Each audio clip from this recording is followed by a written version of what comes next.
오늘 본문은 멀리 동방에서 그리스도의 나심을 알리는 별을 보고 예수님을 찾아온 동방박사의 이야기입니다. 동방박사 이야기 중에 한두 가지 제가 좀 드릴 말씀인데, 첫 번째, 동방박사는 많은 분들이 세 사람이라고 생각을 합니다. 근데 노래도 이제 동방박사 세 사람 뭐 이런데, 동방박사가 몇 명인지는 성경 어디에도 나와 있지가 않습니다. 셋이라는 것은 드린 선물이 세 개이기 때문에 한 사람이 하나씩 갖고 왔을 거다라고 생각을 해서 세 명이라고 추측을 하는데, 몇 명인지는 아무도 아는 사람이 없고요. 한 2세기에 그 동방박사에 관한 그 문서가 하나 있는데, 거기에 의하면 12사람이었다고 이렇게 또 나와 있습니다. 어디 가셔서 동방박사 누가 세 사람이라고 그러면 점잖게 성경에는 세 사람이란 말이 없습니다라고 한번 이렇게 말씀해 주시면 좋을 것 같습니다. 그리고 동방은 어디냐 하는 것도 확실치가 않습니다. 아마 학자들은 대개 페르시아 정도 될 거다. 거기서 점성술을 연구하던 사람들이 왜 옛날에 그 비가 오고 뭐 이런 것들을 위해서 음력 이런 달력을 따져야 되기 때문에 별을 많이 관찰을 했는데요. 그걸 하던 사람들이 이상한 별 하나를 보고 이제 그것을 따라오게 되었다는 이제 그러한 그 추측이 있을 뿐입니다.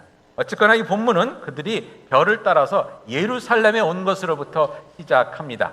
근데 참 흥미로운 것이요, 별을 따라서 이렇게 갔는데 예루살렘에 와서 별이 안 보였던 것 같아요. 갑자기 이 사람들이 별을 찾지 못하고 길을 잃어버려서 예루살렘에 와서 이제 헤로드 왕에게 와갖고 이제 여차여차해서 여기까지 왔는데 이 왕이 태어날 것 같은 이 별인데 혹시 왕이 어디서 태어날 줄을 아십니까? 라고 물어보는 걸로 이제 이야기가 시작됩니다. 그래서 이런 생각을 이런 질문을 한번 던져보게 됩니다.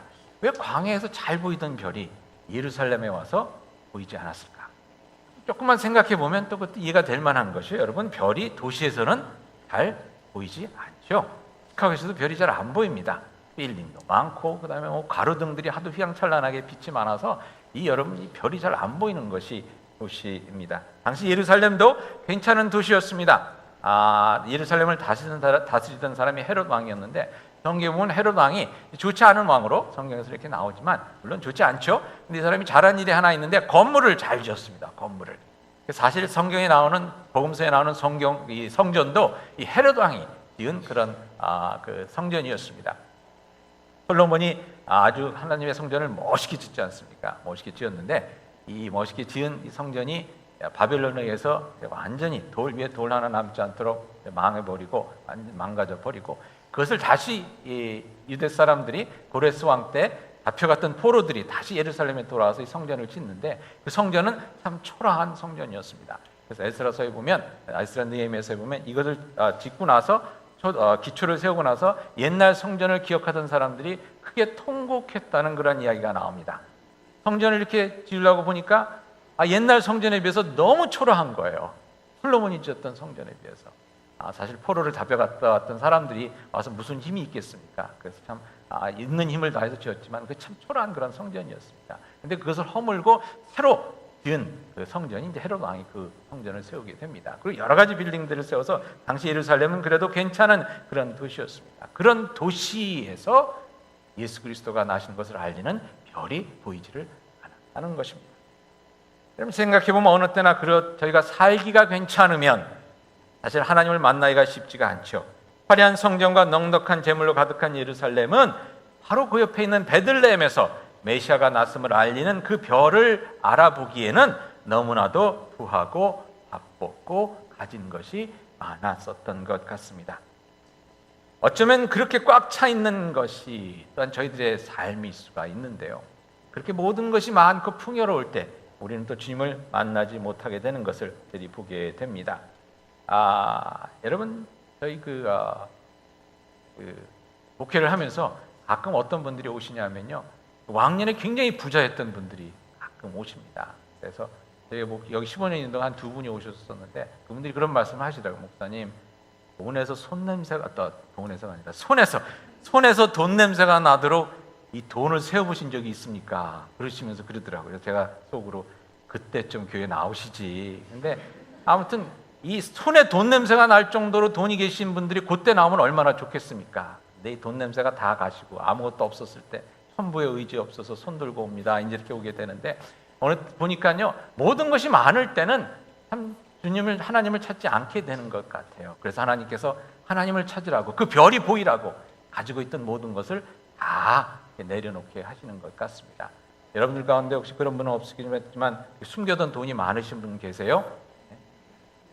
가지고 오시기 바랍니다. 그거 없어지기 전에. FA분들에게 이렇게 한번 인사 나눕시다. 돈 잘 씁시다 라고 한번 인사해 주세요. 돈이라는 것이 여러분 참 이 돈이라는 것이 그 뭐라 그럴까요? 참 요상한 것 같아요. 이게 조심해야 되는 것 같습니다. 제가 처음에 전도사 시절을 시작했을 때 400불을 받고서 전도사를 시작했습니다. 근데 처음에 이제 사역을 하고 나서 첫 달 사례비를 400불 받았는데 너무나 이게 황송하고 이 돈을 받아도 되나? 평생 교회를 위해서 뭐 열심히 다니고 이렇게 봉사를 했는데 돈 받고 해본 적이 없거든요. 근데 보니까 전도사 노릇 한다고 전에 하던 것보다 조금 더 하는데 이 수고했다고 사례비를 주니까 이걸 내가 받아도 되나? 너무나 황송한 거 있죠. 그래서 헌금하고 반은 헌금하고 반은 중고등부 맡았었는데 중고등부 애들 먹을 거 다 사주고 이제 뭐 이렇게 지냈습니다. 그러고 나서 1년이 지나고 나서 이제 한 학기를 잘 마치고 한 1년을 잘 보내고 그 집에 돌아가게 됐죠. 여름방학이 돼서 집에 돌아갔습니다. 그러니까 홈철치에 갔더니 홈철치에서 그래도 그곳에서 자란 제가 전도사가 돼서 돌아왔다고 중고등부 수양회를 한번 인도해 달라고 그러더라고요. 처음 인도하는 수양회를 진짜 정성을 다해서 마음을 다해서 잘 준비해서 몇 명 안 되는 학생들이지만 아주 참 재밌고 그다음에 은혜롭게 수양회를 인도했습니다. 그래서 수양회를 인도하고 나서 끝이 났는데 뭔가 허전한 거예요. 뭐가 허전할까 생각해 보니까 와야 될 봉투가 안 왔어요. 사례비가 안 온 거예요. 생각해 보니까 제가 홈철치에 가서 봉사하는 거니까 그냥 얼마든지 봉사를 할 수 있는데 사례비가 안 왔다는 생각이 잠시 잠깐 제 머리를 딱 스치는데 제가 그때 사람이 이렇게 감사하구나. 옛날에는 진짜 섬기는 것만으로도 감사했었는데 이제는 바라고 섬기게 되는구나. 그런 생각에 참 조심해야 되겠다는 그런 생각을 그때 해봤습니다.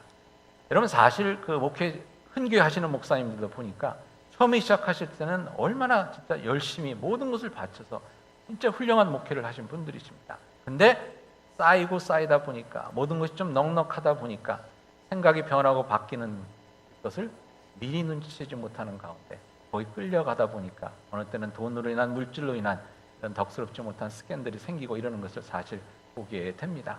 그러니까 여러분 사실 저희들의 이 채워지는 것들 하나님께서 복으로 채워지는 것도 저희들이 참 나눌 수가 있어야 되는 것 같아요. 저는 무엇보다도 저희 요한 웨슬리 목사님, 감리교를 시작하신 요한 웨슬리 목사님의 조언이 참 중요하다고 생각합니다. 그분이 뭐라고 그러셨냐면요, 할 수 있는 만큼 다 버십시오 그랬어요. 하나님께서 주시는 그 축복 가운데 벌 수 있는 만큼 돈을 벌라 그렇게 말씀했습니다. 그리고 모을 수 있는 만큼 다 저축하십시오. 끌어 모아서 아무튼 저축할 수 있는 만큼 저축하라 그랬습니다. 근데 그 다음이 중요합니다. 뭐라고 했냐면 그리고 줄 수 있는 만큼 다 주십시오. 줄 수 있는 만큼 다. 왜냐하면 이걸 안 하게 되면요, 내 삶 가운데 쌓여가는 이 축복이 오히려 내가 하나님을 멀리하고 하나님을 만나지 못하게 하는 그런 걸림돌이 되는 것입니다. 옆에 분에게 한번 이렇게 물어보세요. 오늘 저녁 사실 일 없으세요? 라고 한번 물어보세요. 네. 돈을 쓰실 분들이 혹시 있을지 모르겠습니다. 네. 동방박사들이 근데 재밌는 것이 오늘 본문에 보니까 이 동방박사들이 예루살렘을 떠나서 다시 베들레헴으로 향하는 시골길에 들어서니까 별이 다시 보이게 됐다. 이렇게 나옵니다. 여러분 시골길 모든 것을 내려놓고 광야가 길로 들어설 때 그때는 하나님이 더 잘 보입니다. 동방박사들을 생각해 볼 때도 여러분 이분들이 길을 떠나기 위해서 많은 것을 버리고 내려놓고 떠나왔지 않겠습니까? 이 대강절 기간 동안 혹시 삶에 있는 그 많은 하나님의 축복으로 인해서 또 물질로 인해서 아니면 세상을 향한 그런 욕심으로 인해서 세상의 그런 어떤 세상이 주는 기쁨과 세상의 물질을 향한 그런 욕심 때문에 그리스도의 별을 보지 못하는 분들이 혹시 계시면 그것을 다 내려놓고 과감하게 베들레헴으로 향하는 시골길로 들어서실 수 있는 여러분이 되실 수 있기를 그리스도의 이름으로 축원드립니다. 또 한 가지 문제가 되는 것은요, 어떤 분들은 이 머릿속에 들어있는 이 지식이 참 이게 문제가 되는 것 같아요. 오늘 본문에 또 재미있는 것이 뭐냐면요, 이 동방박사들이 예루살렘에 와서 이제 길을 물어보면서 이런 별을 보고 왔는데 왕이 태어날 것 같은데 이 왕이 어디서 태어나겠습니까? 라고 물으니까 답이 금방 나옵니다. 성경에 보니까 베들레헴이라고 나와 있습니다 라고 답이 금방 나와요. 무슨 얘기냐면 베들레헴에 있는 사람들이 다 알고 있었습니다. 메시아가 어디서 태어날지 이런 지식이 다 알고 있었어요. 그럼에도 불구하고 이 사람들은 베들레헴을 향해 비춰지는 그 별을 보지 못했던 겁니다. 어느 때는요, 이 알고 있는 게 너무 많으면요, 저희들이 이것이 오히려 문제가 될 때가 있어요. 교회도 성경 많이 하시는 분들이 어느 때는 정죄를 제일 많이 하죠. 그래서 교회를 이렇게 시끄럽게 하는 분들이 많이 있습니다. 교회에서 문제 일으키는 분이 어떤 분인지 아세요? 교회법을 제일 잘 아는 분들입니다. 이런 분들이 뭐 이렇게 해서 또 교회를 힘들게 하는데 어느 때는 참 모르는 게 더 좋을 수도 있는 것 같아요. 성경에 뭐라고 나와 있습니까? 예수님께서 말씀하시기를 너희들이 무엇과 같아야 된다 그랬죠? 어린 아이와 같아야 된다고 말씀했습니다. 여러분, 어린 아이들은 단순합니다. 단순해요. 제 사무실에 가끔 가다가 아니라 거의 매주 우리 아이들이 사탕을 먹으러 옵니다. 사탕을 먹으러 오는데 제가 사탕을 이렇게 아이들한테 하나씩 주는 이유는 부모들의 인포메이션을 캐기 위해서. 농담이고요. 우리 아이들이 그냥 담임 목사실에 자유롭게 들어왔으면 좋은 교회가 됐으면 좋겠다 그래서 사탕을 먹으러 오는데 조건이 딱 두 가지입니다. 하루에 하나, 주일날 하나, 그리고 점심 먹고 와야 되고 공복 먹고 와야 되고 그다음에 두 가지를 해야 됩니다. 들어와서 목사님 사탕 먹어도 돼요? 라고 물어봐야 되고 다 먹은 다음에 감사합니다 라고 인사를 하면 됩니다. 어른들도 오셔서 사탕 먹어도 돼요? 감사합니다 라고 하면 가끔가다 제가 드리는 경우가 있긴 한데 근데 어린아이들이 어느 때는 이렇게 사탕을 먹으러 오다가 애들이 이제 생각이 좀 이렇게 깊어지면서 거짓말을 하기 시작합니다. 두 개를 갖고 싶으니까. 두 개를 갖고 오기 위해서 두 개를 집으면서 왜 두 개 집니? 그러면 오빠 갖다 주려고요. 뭐 이래요. 그럼 제가 오빠는 아까 와서 먹었는데? 그럼 이제 이 얘가 표정이 이제 좀 이그러지면서 오빠는 아까 와서 먹었는데 한 번만 더 하면 그냥 웁니다. 네. 그러니까 아이들은요, 이 거짓말 하다가 들키면 울어요. 네. 근데 어른들은 어떻습니까?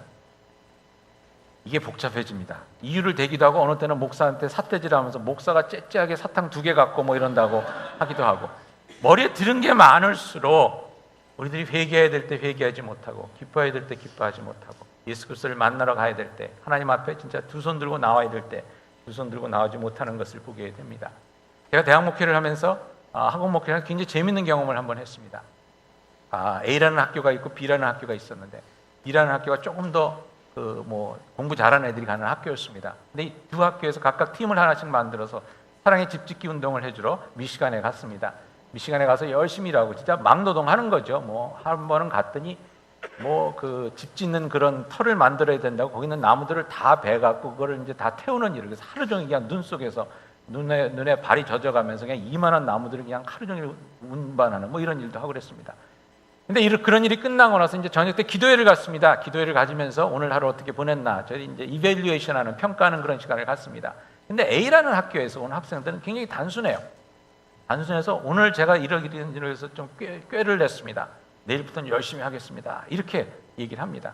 B라는 학교에서 머릿속에 든 것이 많은 학생들은요, 머리 굴리는 게 복잡해요. 그래서 뭐라고 얘기를 하냐면 제가 오늘 좀 꾀를 부렸는데 생각해 보니까 사실 우리가 노동보다는 이 학문을 중요하게 여기는 이 사회 속에서 특히 한국 코리안 어메리칸의 가정 속에서 너무 공부만 열심히 하다 보니까 이런 노동하는 거에 우리들이 몸에 익숙해지지 않은 것 같습니다. 그래서 이런 거에 익숙해져야 되는데 그렇게 되기 위해서는 사실 지금까지 흘러온 세월을 따져보면 앞으로도 더 많은 시간이 이렇게 복잡하게 얘기를 해요. 복잡하게. 내가 꾀부렸습니다. 다시 잘하겠습니다. 이게 잘 안 나오더라고요. 여러분 생각이 많은 사람, 머리에 든 것이 많은 사람들이 오히려 그것 때문에 우리 예수 그리스도를 만나지 못하는 경우가 많이 있습니다. 여러분 울 수 있는 사람, 복된 사람입니다. 그래서 많은 경우에 울지도 못해요. 회면이 있어서 이것저것 생각하는 게 많기 때문에 기도 부탁하는 것도 저희들이 잘 못합니다. 참 이 대강절 기간 동안 사실 보면 근데 말이죠, 여러분. 제가 늘 그런 생각을 합니다. 우리 가운데 특별히 살렘교회는 저희 똑똑한 사람이 누가 있겠습니까? 여기 박사학위 가진 분 혹시 계세요? 숨긴 박사학위? 없습니다. 저도 박사학위 못했고 어느 교회 갔더니 목사가 박사학위는 받아야 된다 그러는데 저도 박사학위 근한 목회학 박사도 아직 못하고 있습니다. 그냥 내놓을 게 없습니다. 저희는 진짜 예수님 앞에 모든 건 내려놓고 조금 우리가 가지고 있다고 생각하는 그 지식들 다 내려놓고 하나님 진짜 아무것도 내세울 수 없는 저희들인데 그저 주님께서 채워주시고 주님께서 인도해 주시기를 바라는 그런 저희가 될 수 있기를 바랍니다. 그러는 가운데 여러분 예수를 만나실 수 있기를 바랍니다.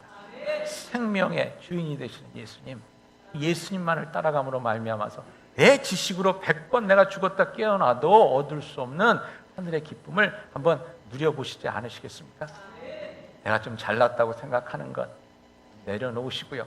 내가 좀 안다고 생각하는 것 내려놓으시고 오직 십자가만을 바라보면서 베들레헴에 떠있는 그 별을 찾아 그 별을 볼 수 있는 믿음의 눈이 여러분 가운데 있으시길 그리스도의 이름으로 축원합니다.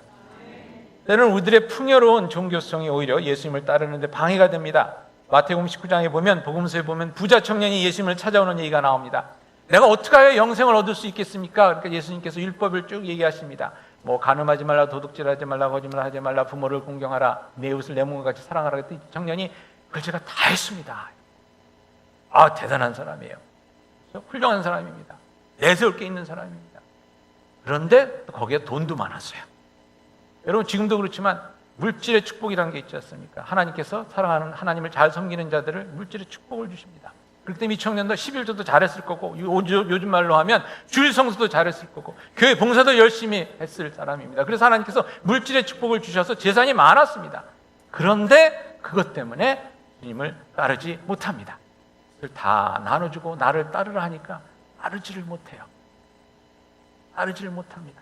가진 게 너무 많아서 예루살렘 성에서 그 별이 보이지 않도록 어느 때는요 여러분 하나님께서 주신 축복도 우리가 그것을 나누지 않고 그저 저희가 그냥 꽉 끌어안고 있으면 그것조차 진짜 하나님께로 더 가까이 나아가는데 큰 걸림돌이 될 수가 있습니다.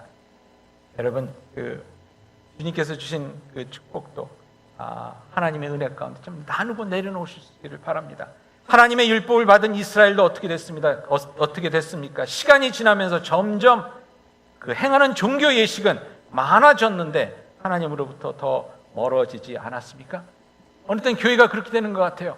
교회가 점점 부흥하고 이러면서 뭐 예배도 더욱더 풍성해지고 찬양도 더욱더 풍성해지고 뭐 시스템도 더욱더 풍성해지고 선교도 더욱더 크게 하는 것 같은데 어딘가 모르게 예수님이 없는 것처럼 느껴지는 그런 교회 어떻게 해서 그렇게 되겠습니까? 가진 것들이 너무 많아서 그렇습니다. 가진 것들을 온전히 내려놓고 주님 앞에 아무것도 저희들이 사실 뭐 드러낼 거 없지 않습니까? 주님 앞에 온전한 마음으로 나아갈 수 있는 될 수 있기를 바랍니다. 저희 삶 가운데 자꾸만 나누고 내려놓고 비우는 것이 필요합니다. 대강절은 내려놓고 비우는 겁니다. 여러분 생각 가운데 지금까지 생각해온 삶, 지금까지 살아온 삶의 모습들 한번 내려놓으시고요. 비워보시고요. 지금까지 하나님 앞에 계속해서 드렸던 그 변명들 하나님 내가 이렇게 해서 힘들고 저렇게 해서 못하고 그랬던 변명들 한번 좀 내려놓고 비워봅시다. 이 정도면 됐지라고 생각했던 그 생각도 그런 자만심도 한번 좀 내려놓읍시다. 비워놓으시기 바랍니다. 그래야 별이 보이기 시작합니다. 그래야 별이 보이기 시작합니다. 제가 어제 이 말씀을 준비하고서 이제 저녁 때 잠자리에 들려고 침대에 앉아서 이렇게 잠깐 말씀을 묵상하면서 기도하는 시간을 갖는데 갑자기 그런 생각이 들었어요. 지난 15년 동안 예수님께서 이 집에 함께 하셨는데 모르고 살았구나. 그런 생각이 갑자기 들더라고요. 아이들 키우고 뭐 제 와이프랑 이렇게 뭐 좀 잘 살아보려고 하는 가운데 그냥 하다 보니까 그냥 바쁜 생각에 이 집에 하나님께서 계신데 이 집에 예수님께서 함께 하시는데 그걸 모르고 지나왔구나 하는 생각이 들었습니다. 여기 함께 하셨던 예수님을 생각하니까 지난 세월이 너무나 소중하고 너무나 감사하고 지난 겨울 제가 감기가 걸려서 병원에 입원했었는데 일주일 동안 입원해 있으면서 저는 보험 생각만 했습니다. 보험이 어떻게 처리될 건가. 근데 지금 생각해 보니까 그때 예수님께서 거기 하시고 수고했다. 이게 좀 쉬어라 라고 말씀하시는 게 예수님의 음성을 내가 그때는 못 들었구나. 새벽마다 이 앞에 나와서 기도할 때 예수님이 거기에 늘 함께 계셨는데 왜 그걸 몰랐어요? 여러분 오늘 여기에 예수님이 여러분과 함께 하십니다.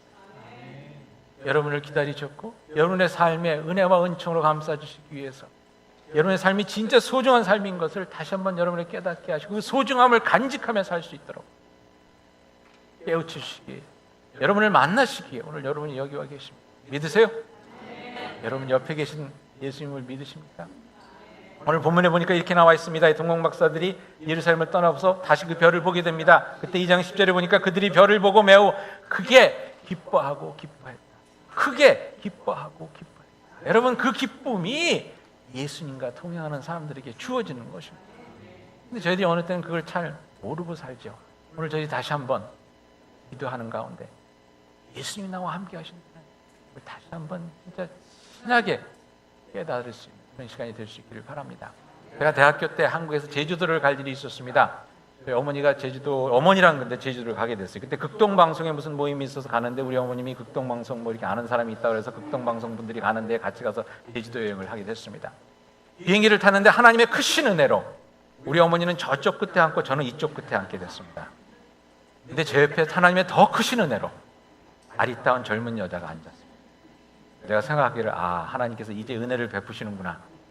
이 여자를 잘 사귀면 앞으로 제주도 3박 4일 동안 나의 인생이 바뀌는 큰 역사가 있을 수 있겠다라고 혼자 드라마를 쓰고 있었는데 주책 맞은 우리 어머니께서 오시더니 아가씨의 등을 두드리면서 아가씨 이 청년이 내 아들인데 우리 같이 앉아서 갈 수 있게 자리를 좀 바꿔줄 수 있을까? 이러시는 거예요. 그때부터 제 제주도 여행은 힘들게 됐는데 아무튼 그래서 그 어머니랑 같이 비행기를 타고 가면서 제가 좀 화가 났죠. 이럴 수가 있나. 그때부터 이제 기분이 확 상했습니다. 비행장에 내려서 이제 버스를 타고 대절된 버스를 타고 호텔로 가는데 옆에 보니까 이제부터 하나님의 은혜가 거기서 딱 끊긴 거예요. 40대 중반 되는 아저씨가 이렇게 앉아 있는 거예요. 중반에 아저씨 하나. 하나님의 은혜도 한 번이면 뭐 그러지 2번씩이나 해주시겠나 그래갖고 그래서 기분이 나빠서 그냥 꽁 하고 이렇게 해서 이제 비행장 공항에 와서 내렸는데 제 옆에 앉으셨던 그 40대 중반의 아저씨가 누구였냐면 한국의 그 유명한 트윈폴리오의 윤형주 장로님이셨습니다. 장로님이시죠. 트윈폴리오 내가 보니까 모르더라고요. 젊은 사람들이 트윈폴리오가 그 한국의 그 사이먼 앤 가펑클이라고 그렇게 아주 유명한 그 트윈폴리오의 윤형주 씨가 앉아 있었습니다. 그때만 해도 제가 대학 가요제를 통해서 가요계를 한번 나가볼까 했었는데 그때 얘기만 잘 걸었으면 제가 어떤 기획사를 통해서 한번 이 길이 열렸을 텐데 40대 중반 되는 이 후질구질한 아저씨를 갖다가 윤형주 장로님인지 몰라보고 그냥 지냈더니 이분이 상했었나 봐. 그 다음에 누가 얘기를 해줘갖고 열심히 그 앞에서 좀 아양을 떨어보고 막 걔가 작곡한 노래도 들려드리고 그랬는데 뭐 눈길도 안 주시더라고요. 여러분 어느 때는 저희들이 그렇게 우리 옆에 누가 있는지 예수님이 계신데 나의 인생에 새로운 길을 열어주실 생명의 길을 열어주실 그 예수님이 늘 함께 하시는데 우리들이 모르고 삽니다. 내 옆에 누가 있는지를 모르고 엠마오로 가던 제자들이 예수님께서 함께 가시는데 몰랐죠. 슬픔이 가득 차서 인생에 대한 나의 불평과 불만으로 가득 차서 내 욕심으로 가득 차서 내 생각으로 가득 차서 내 믿음이 괜찮다는 그런 자만감으로 가득 차서 내 옆에 계신 예수님을 알지. 한국에 또 유명한 가수가 있는데 젊은 분들이 모르시더라고요. 하덕규라고 이분도 목사님이 되셨습니다. 시인과 촌장이라고 1980년대 세성처럼 나타난 이분들의 대표곡이 가시나무라는 곡이 있습니다. 가시나무라는 곡. 근데 이것은 하덕규 목사님이 젊었을 때 누나의 전도를 받고 예수님을 믿게 됐습니다. 근데 그 감격에 가시면류관을 쓰신 예수님의 그 은혜에 그냥 감격이 돼서 10분 만에 그냥 이렇게 써내려가는 것이 가시나무라는 곡입니다. 그 자신들이 이제 연예계 시작하면서 이것을 첫 곡으로 띄웠는 것이 아주 히트를 쳤죠. 내 안에 내가 너무도 많아 당신의 쉴 곳 없네. 내 속에 헛된 바람들 당신의 편할 곳. 내 속에 내가 어쩔 수 없는 어둠 당신의 쉴 자리를 뺏고 내 속엔 내가 이길 수 없는 슬픔 무성한 가시나무. 여러분 우리 가운데 내가 이길 수 없는 죄의 어둠 죽음의 어둠 너무 많아. 예수님 오실 수 없다는 겁니다. 내가 어찌할 수 없는 슬픔 예수님 앞에 내려놓으면 되는데 그걸 어떻게든 그냥 끌어안고 있으려고 하다 보니까 예수님께서 나의 삶 가운데 들어올 수 없다는 것입니다. 베들레헴의 그 소망의 별이 보이지 않는다는 것입니다. 여러분 내려놓으세요. 여러분, 비우세요. 주님 앞에, 하나님 앞에 그 슬픔을 내려놓으실 수 있기를 바랍니다. 그 죄를 내려놓으실 있기를 바랍니다. 그 욕심과 아집 내려놓으실 수 있기를 바랍니다. 그때 베들레헴으로 향한 별이 보이고 그 별을 따라가는 삶 속에 예수 그리스도와 함께하는 그러한 놀라운 삶의 여정이 다시금 시작되는 것입니다. 오늘 저희 함께 기도할 때에 여러분 기도함 가운데서 이 시간도 여러분과 함께 하시는 지금까지 함께 해주셨던 15년, 20년, 40년, 60년, 70평 여러분과 함께 하시고 여러분을 쫓아오셨던 예수 그리스도를 다시 한번 마음 가운데 만나실 수 있기를 바랍니다. 그리고 이 자리에도 함께 하시는 그 예수님의 손을 붙잡고 지금 예수님과 기쁨의 삶을, 감사의 삶을 시작하는 귀한 성탄절이 될 수 있기를 간절히 바랍니다. 주 안에 영원